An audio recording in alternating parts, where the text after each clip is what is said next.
राज्यातले बडे नेते आता निवडणूक लढण्यास अपात्र ठरलेत। माजी मंत्री दिलीप वळसे पाटील, मंत्री दत्तात्रय भरणे, आमदार संग्राम थोपटे आणि माजी आमदार दिलीप मोहिते पाटील यांसारख्या बड्या नेत्यांना आता निवडणुकीच्या रिंगणातून बाहेर पडावं लागणार आहे।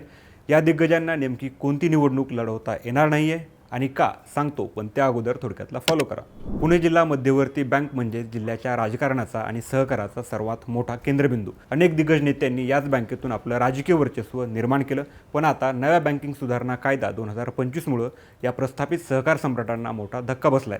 महाराष्ट्र सरकारच्या नव्या आदेशानुसार जे नेते जिल्हा बँकेवर सलग 10 वर्षे किंवा त्याहून अधिक काळ संचालक म्हणून राहिलेत, ते आता पुढील निवडणूक लढवण्यासाठी पूर्णपणे अपात्र ठरणार आहेत। यामुळे वर्षानुवर्षे सत्तेत असणाऱ्या या नेत्यांना आता सक्तीनं घरचा रस्ता धरावा लागणार आहे। या महत्त्वपूर्ण निर्णयाचा सर्वात मोठा फटका विद्यमान अध्यक्ष दिगंबर दुर्गाडे, माजी मंत्री दिलीप वळसे पाटील, मंत्री दत्तात्रय भरणे, माजी आमदार रमेश थोरात, माजी आमदार संग्राम थोपटे आणि दिलीप मोहिते पाटील यांना बसलाय। या कठोर नियमामुळे बँकांच्या संचालक मंडळात आता या दिग्गज नेत्यांची मक्तेदारी संपुष्टात आली आहे। परिणामी आगामी काळात ग्रामीण भागातील राजकीय समीकरण पूर्णपणे बदलणार असून आता प्रस्थापित नेत्यांच्या जागी नव्या चेहऱ्यांना सत्तेत संधी द्यावी लागणार आहे। तुम्हाला काय वाटतं, बड्या नेत्यांऐवजी आता नव्या तरुण चेहऱ्यांना संधी देणारा हा नवीन कायदा खरोखरच योग्य आहे का?